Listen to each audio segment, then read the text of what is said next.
दोस्तों, आज की कहानी का शीर्षक है हत्यारे फूलदान।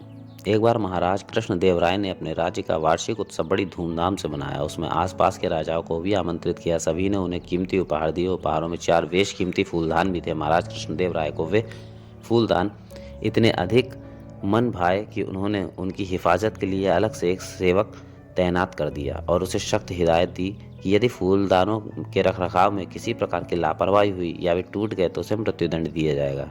राम सिंह नामक सेवक दिन रात उनकी हिफाजत करता, उन पर धूल नहीं जमने देता था। किंतु एक दिन ऐसा हुआ कि जब वह उन फूलदानों की सफाई कर रहा था तो अचानक उसके हाथ से छूटकर एक फूलदान टूट गया।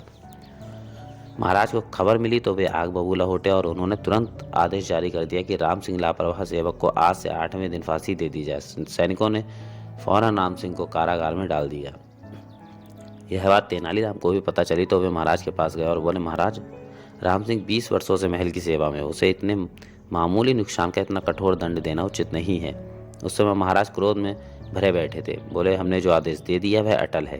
तेनालीराम अपना समूह लेकर रह गए, लेकिन मन ही मन सोच लिया कि चाहे कुछ भी हो, राम सिंह को मृत्युदंड नहीं मिलने देंगे। वे तुरंत कारागार में जाकर राम सिंह से मिले और उससे सारी बात पूछी। रोते हुए राम सिंह ने बताया कि वह अपनी जान से भी अधिक हिफाजत कांच के उन फूलदानों की करता था, किंतु शायद मेरा ही बुरा वक्त आ गया था कि फूलदान हाथ से छूट गया। तेनालीराम ने उसे दिलासा दी, फिर उसके कान में एक बात कही। पूरी बात समझकर बोले, यदि तुम ऐसा करोगे तो कम से कम 3 लोगों के प्राण और बचा लोगे।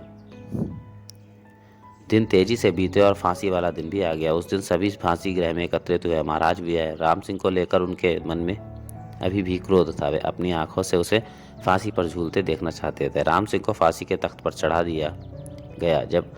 तब जल्लादों ने उससे उसकी अंतिम इच्छा पूछी। राम सिंह ने कहा, मैं बाकी बचे वे 3 फूलदान भी देखना चाहता हूँ जिनकी वजह से मैं फांसी पर चढ़ाया जा रहा हूँ। जल्लादों ने महाराज की ओर देखा। महाराज ने आज्ञा दे दी। तुरंत 3 फूलदान उसके सम्मुख लाए गए। राम सिंह ने आओ देखा ना ताओ वे तीनों फूलदान धरती पर पटक कर चूर चूर कर दिए। अब तो महाराज कृष्णदेव राय और भी अधिक क्रोधित उठे और क्रोध से थरथर कांपते हुए बोले, मूर्ख, ये कीमती फूलदान क्यों तोड़े तुमने? क्या मुल्ला तुम्हें इन्हें तोड़कर? निर्भीकता से राम सिंह बोला, 3 निर्दोषों को जीवन महाराज। जिस प्रकार मैं निर्दोष इन फूलदानों के कारण फांसी पर चढ़ाया जा रहा हूँ, कभी न कभी मेरी तरह 3 और लोग भी फांसी पर चढ़ाए जा सकते हैं।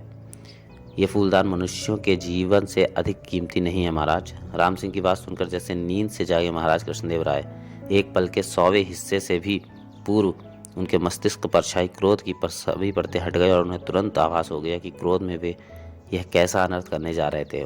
उन्होंने फौरन राम सिंह की फांसी स्थगित कर दी। अगले दिन उन्होंने सुबह सुबह राम सिंह को दरबार में बुलाकर पूछा, सच सच बताओ कि तुम्हें ऐसा करने की सलाह किसने दी थी? राम सिंह ने तेनालीराम की ओर देखा।